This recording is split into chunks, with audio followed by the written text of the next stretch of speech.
तो साथियों, मैं आज आपके सामने 4 मुद्दे रखना चाहता हूँ। 2024 के चुनाव होने वाले हैं हमारे देश में। 19 तारीख को शुरू होगा, असम में भी शुरू होगा। ये लोकसभा के चुनाव हैं और बहुत महत्वपूर्ण चुनाव हैं, क्योंकि हम समझते हैं, कांग्रेस पार्टी समझती है कि ये चुनाव लोकतंत्र को बचाने के लिए चुनाव है, संविधान को बचाने के लिए चुनाव है। ये संविधान, कॉन्स्टिट्यूशन ऑफ इंडिया, जो बाबा साहब अम्बेडकर की देन है, चुनाव है, इसको सुरक्षित रखने के लिए ये चुनाव है। पहली बात तो ये मैं कहूँगा कि पिछले 10 साल जो अन्यायकाल हुआ है, अभी प्रधानमंत्री देश को अमृत काल की सुनहरे सपने दिखा रहे हैं, पर पिछले 10 साल जो अन्यायकाल हुआ है हमारे किसानों पर, युवाओं के लिए, महिलाओं के लिए, श्रमिकों के लिए, हमारे देश के पिछड़े वर्गों के लिए, वो उसकी बात नहीं करते। तो ये चुनाव, पहला मुद्दा मैं कहना चाहता हूँ, ये चुनाव 10 साल अन्यायकाल से मुक्ति पाने के लिए है। और मुक्ति पाने के लिए हमने 5 न्याय और 25 गारंटी जनता के सामने रखा है। राहुल गांधी जी आए, आपको याद होगा, हम लोग 8 दिन असम में भारत जोड़ो न्याय यात्रा जनवरी के महीने में निकाला गया था, और गुवाहाटी के बाहर 23 तारीख को, जनवरी 23 को राहुल जी ने देश के सामने 5 न्याय कार्यक्रम रखा था। युवा न्याय, नारी न्याय, किसान न्याय, श्रमिक न्याय और हिस्सेदारी न्याय। ये 5 न्याय राहुल जी ने देश के सामने रखा था, और उसके बाद हर एक न्याय के संदर्भ में 5 गारंटियां कांग्रेस पार्टी ने दी। तो ये 5 न्याय 25 गारंटी कांग्रेस पार्टी की रणनीति है। हम इस चुनाव में हमारे देश को 10 साल अन्यायकाल से मुक्ति पाने के लिए 5 न्याय 25 गारंटी का कार्यक्रम दे रहे हैं। पहली बात तो ये है। तो ये 5 न्याय 25 गारंटी, हम घर घर जाकर घर गारंटी कार्ड दे रहे हैं। सारे देश में 8 करोड़ परिवारों तक हम ये गारंटी कार्ड पहुंचा रहे हैं। असम में करीब 21 लाख परिवारों को हम ये गारंटी कार्ड पहुंचा रहे हैं। ये 5 न्याय 25 गारंटी मैं अभी आपको दिखाता हूं। वो गारंटी कार्ड क्या होता है, उसमें कांग्रेस अध्यक्ष का सिग्नेचर है, राहुल जी का सिग्नेचर है। ये कांग्रेस पार्टी की गारंटी है, किसी एक व्यक्ति की गारंटी नहीं। ये कांग्रेस पार्टी की गारंटी है, महिलाओं के लिए, युवाओं के लिए, किसानों के लिए, श्रमिकों के लिए और हमारे समाज के वंचित वर्गों के लिए। दूसरी बात जो मैं कहना चाहता हूं कि ये चुनाव हमारे देश के लोकतंत्र को बचाने के लिए है, संविधान को बचाने के लिए है और हमारे समाज के अनेकताओं को बचाने के लिए।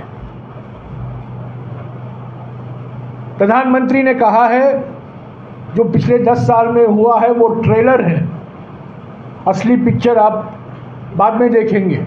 मैं कहना चाहता हूँ मणिपुर एक ट्रेलर था।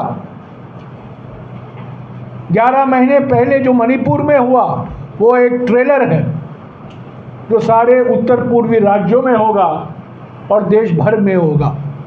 समाज को बांटना, धर्म के नाम पर, जाति के नाम पर, भाषा के नाम पर, प्रांत के नाम पर एक दूसरे लोगों को लड़ाना, भय का वातावरण पैदा करना।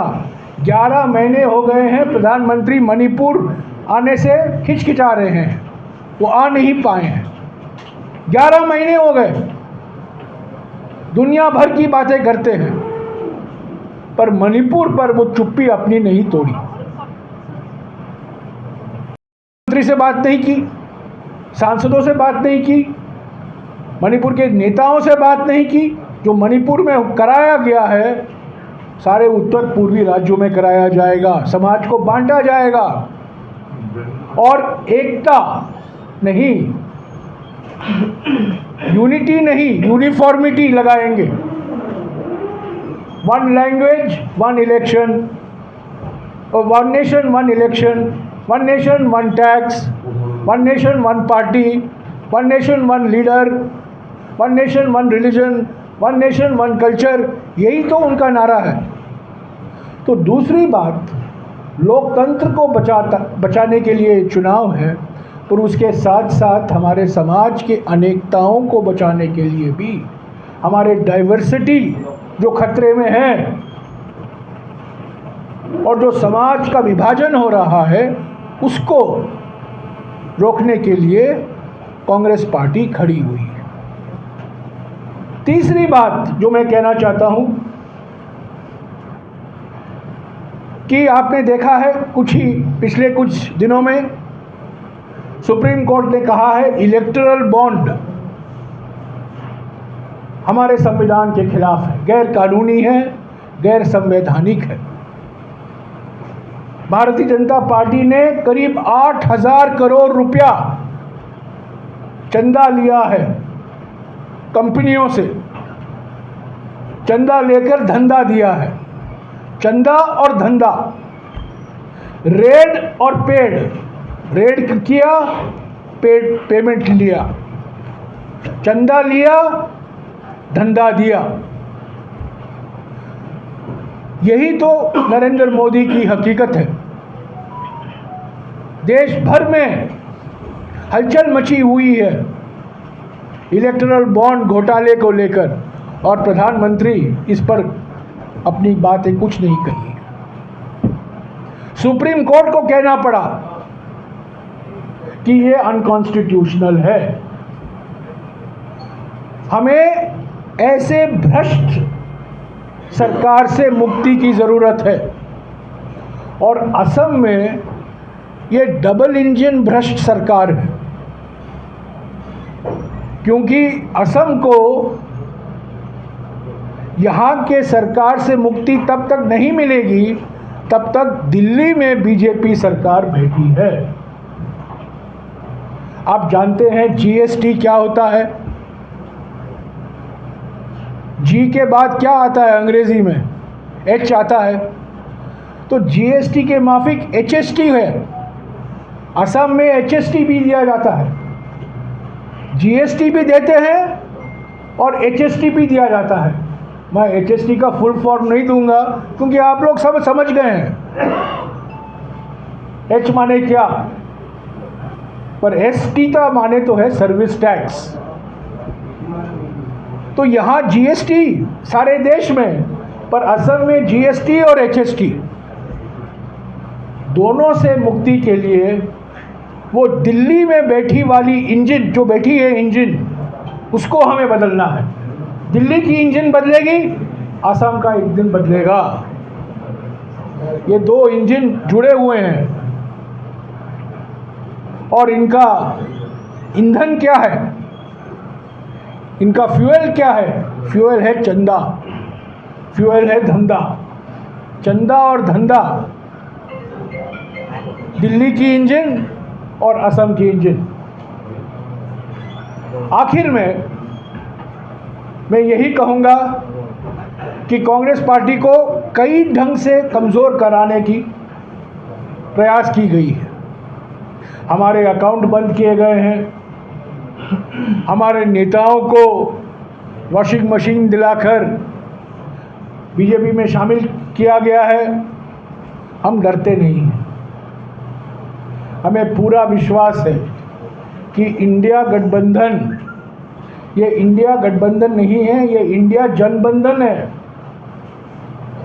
लोगों का मिलन है, विचारधारा का मिलन है और प्रधानमंत्री घबराए हुए हैं।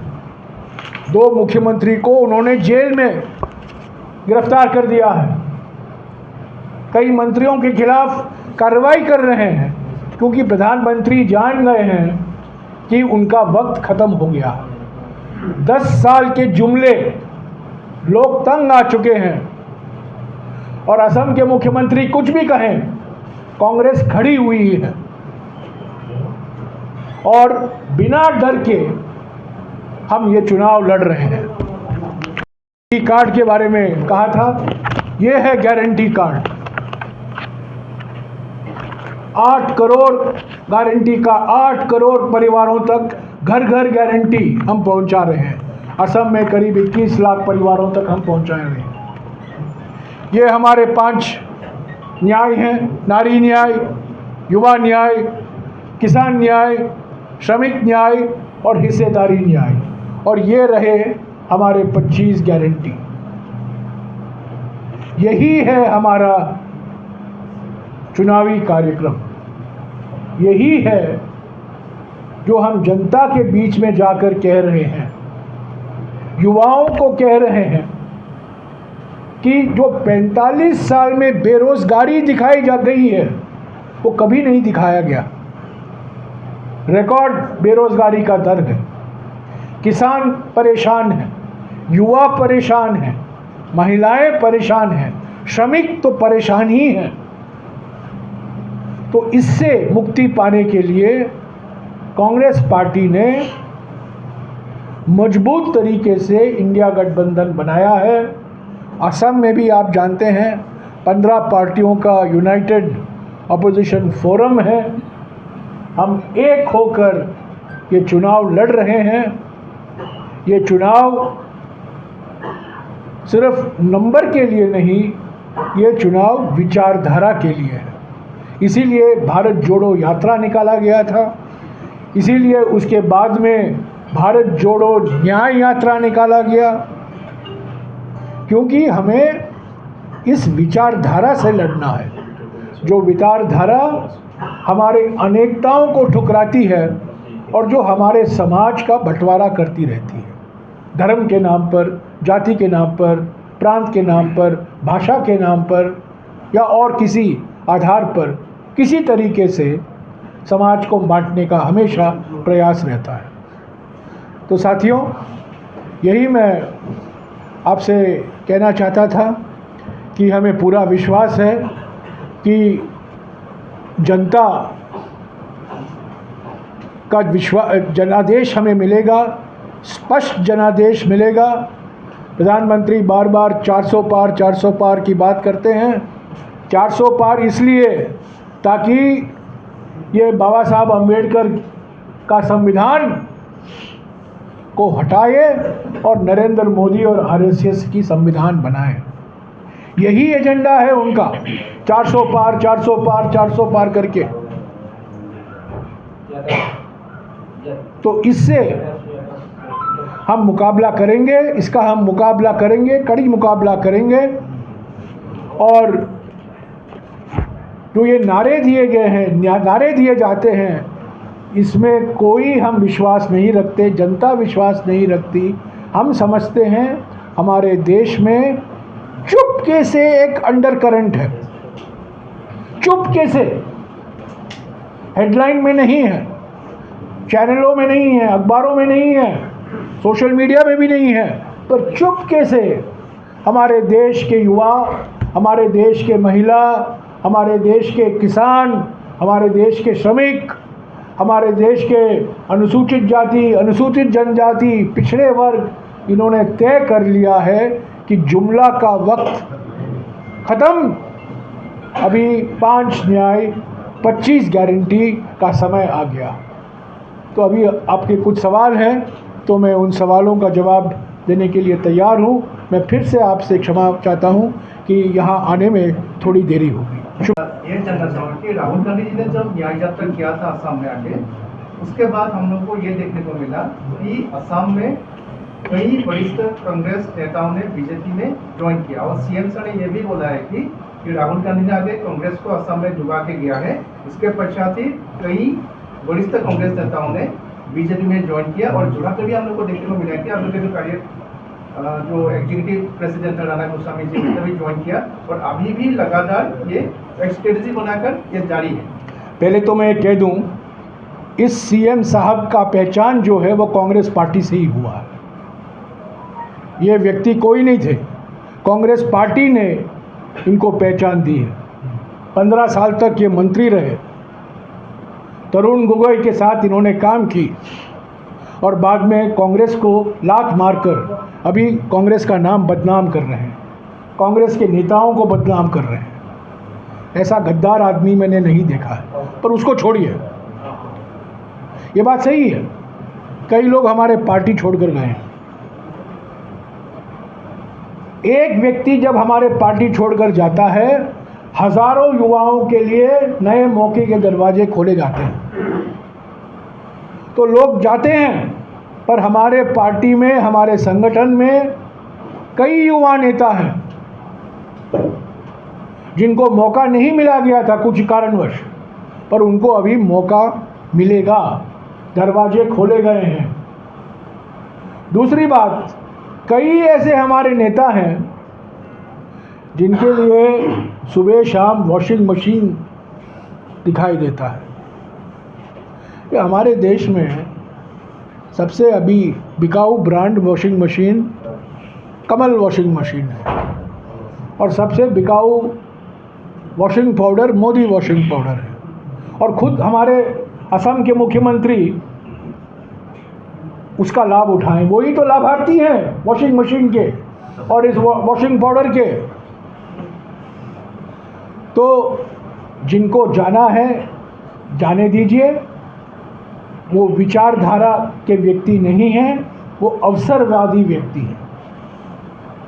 कुछ लोग मेरे साथ मेरे बगल में बैठे थे भारत जोड़ो न्याय यात्रा में, मेरे बगल में बैठे थे, मेरे साथ खाना खाए, मेरे साथ चाय पिए, मुझे लंबी लंबी कहानियाँ सुनाई, वो गए हैं। मैं नींद नहीं खोता हूँ क्योंकि ऐसे व्यक्ति अवसरवादी व्यक्ति हैं। मैं जानता हूँ वो असम के मुख्यमंत्री के बारे में क्या सोचते हैं, देश के प्रधानमंत्री के बारे में क्या सोचते हैं, पर उसके ऊपर एक वॉशिंग मशीन है, वो वॉशिंग पाउडर है, उसकी ज़रूरत है। तो ये बिल्कुल साफ कर देना चाहता हूँ, ये बार बार प्रोपेगेंडा प्रचार जो मुख्यमंत्री करते हैं, कांग्रेस कमज़ोर हो रहा है, कांग्रेस कमज़ोर हो रहा है, नहीं, कांग्रेस नया कांग्रेस बन रहा है,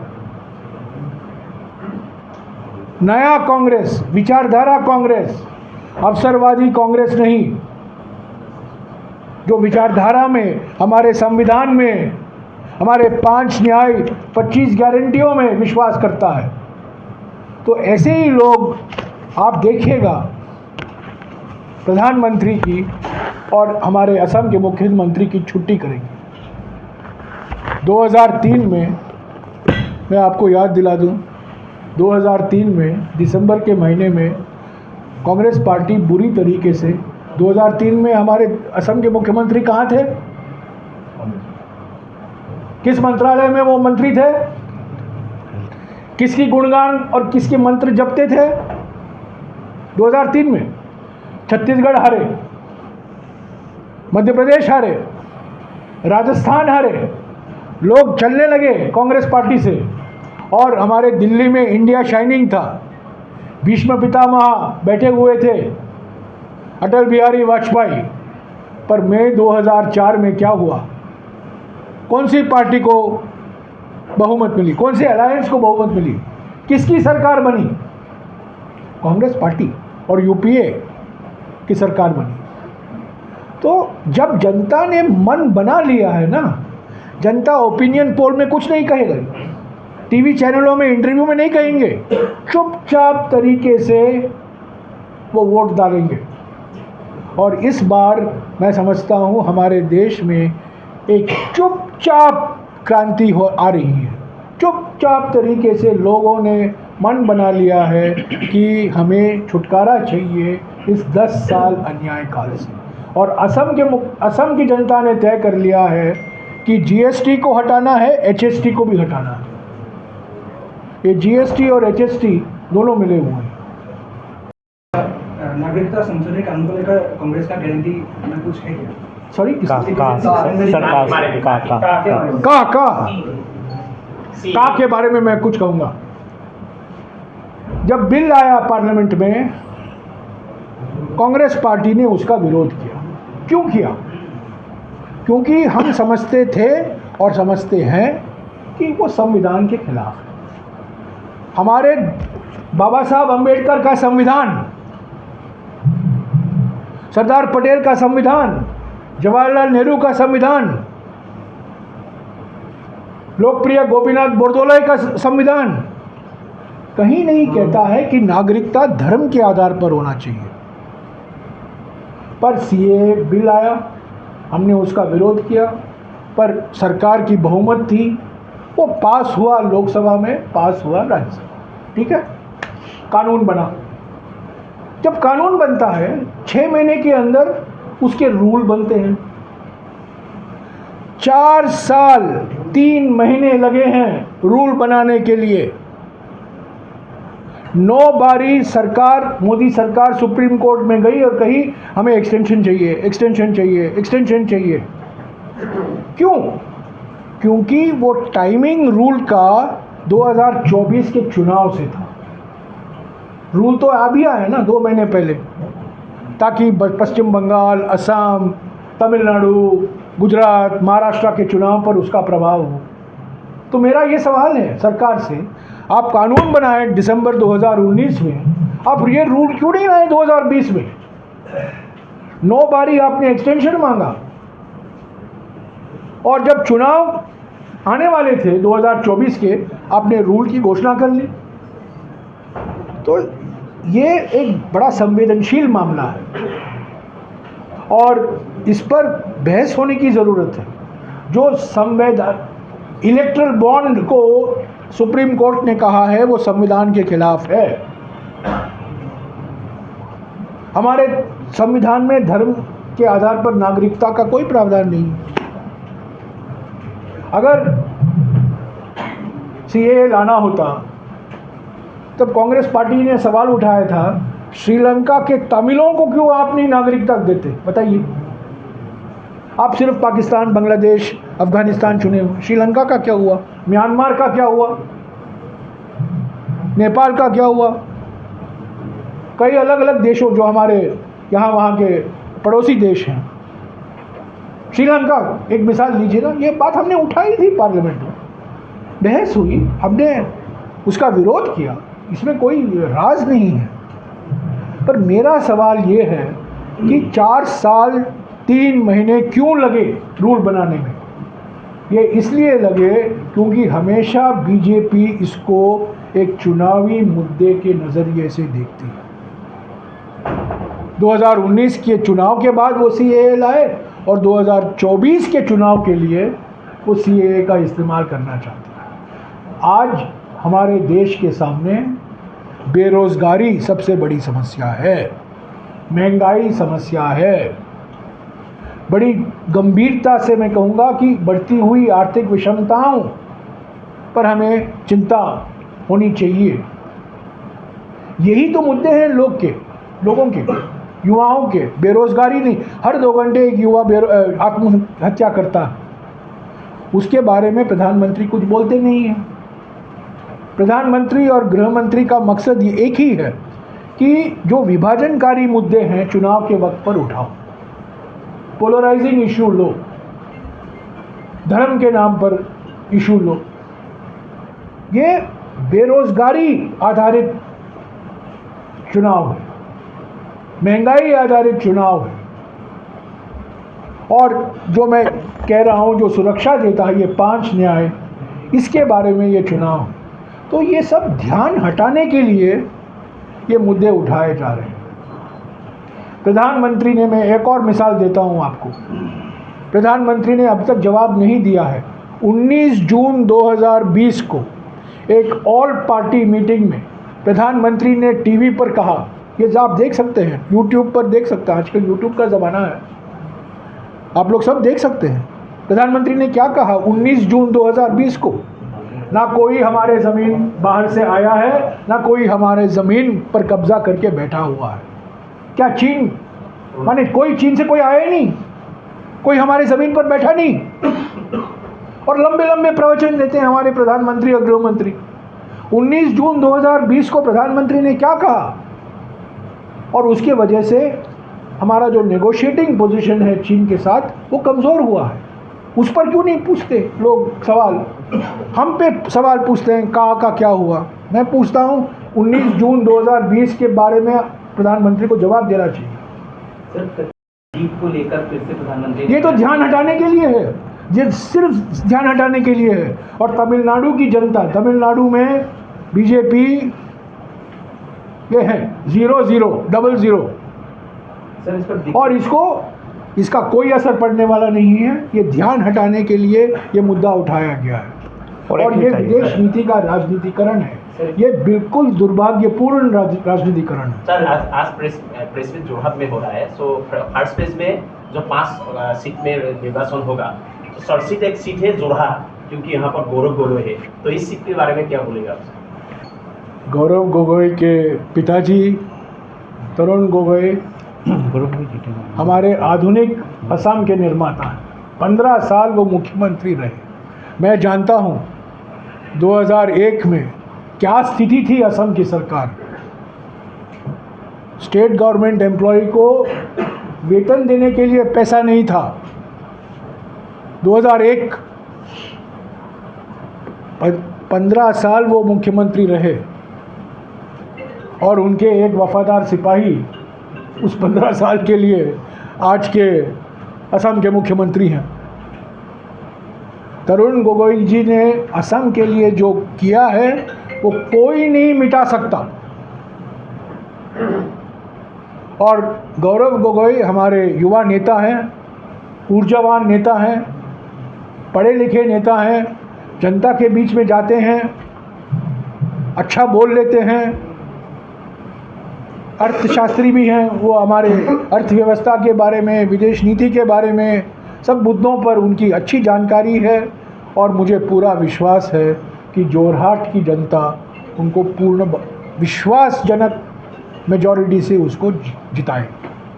उनको जनादेश जोरहाट की जनता से ज़रूर मिलेगा। Thank you, thank you, thank you. और कोई?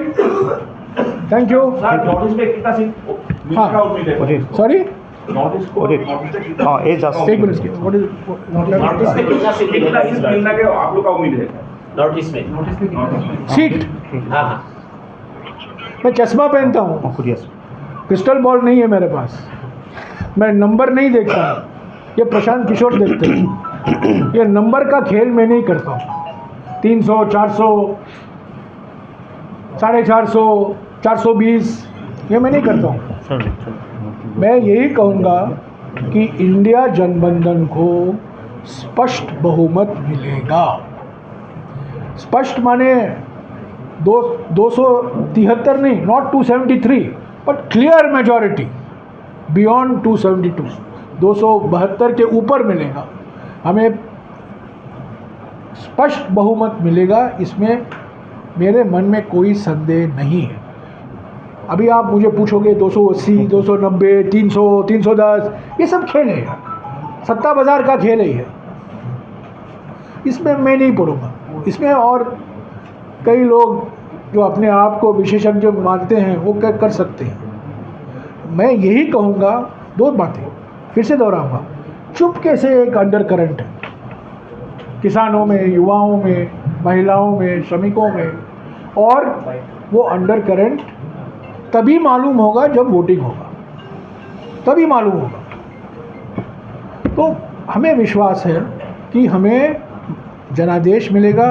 हालांकि हमारे अकाउंट बंद कर दिए गए हैं, 300 करोड़ रुपया हमारा छीनकर, हमारे कार्यकर्ताओं को पैसा छीनकर मोदी सरकार हमारे खाता से लेकर चली गई है। हमें अपंग करने की पूरी प्रयास की गई है, पर हम लड़ रहे हैं क्योंकि हम कांग्रेस पार्टी हैं, हम डरते नहीं हैं। मैं एक चीज़ आपको कहूँगा, जो डराते हैं ना वो ही डरते हैं। ये असम के मुख्यमंत्री बार बार जो बयान देते हैं कांग्रेस पार्टी के बारे में, वो उठते हैं सोचते हैं कांग्रेस पार्टी के बारे में, वो खाते हैं सोचते हैं कांग्रेस पार्टी के बारे में, सोते हैं कांग्रेस पार्टी के बारे में, जब HST कलेक्ट होता है कांग्रेस पार्टी के बारे में। कभी कभी तो उनको शासन के बारे में सोचना चाहिए। बार बार कांग्रेस पार्टी की आलोचना करते रहते हैं, क्या दिखाता है? क्योंकि बौखलाए हुए हैं, नर्वस हैं, घबराए हुए हैं।